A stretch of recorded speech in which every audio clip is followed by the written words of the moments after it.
рухани адамгершілік білім берудегі ата-ананың рөлі тақырыбында Бөбек орталығының 20 жылдық мерекесіне орай Өрлеу Ақтөбе облысының филиалы тренерлері Ляззат Құлтаева мен Айжан Тоқпасовалардың ұйымдастыруымен облыстық семинар өткізілді. Семинарға Рух ізгілік қоғамының төрағасы Қажығалиев, пилоттық білім беру ұйымдарының педагогтары мен өзін-өзі тану пәні мұғалімдері қатысты.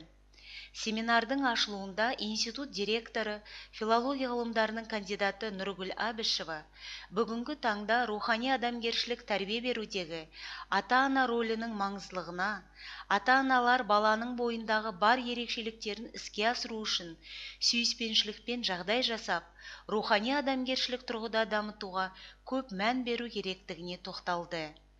Пилоттық ұйым педагогтары Епишкина, Есенова, өзін-өзі тану пәні мұғалімдері Маханалина, Умудова, Насухина, Қамбаровалар ынтымақтастық арқылы адамды руханилыққа, адамгершілікке тәрбиелеуге жүргізілген жұмыстарымен, нақты іс тәжірибелерімен бөлісті.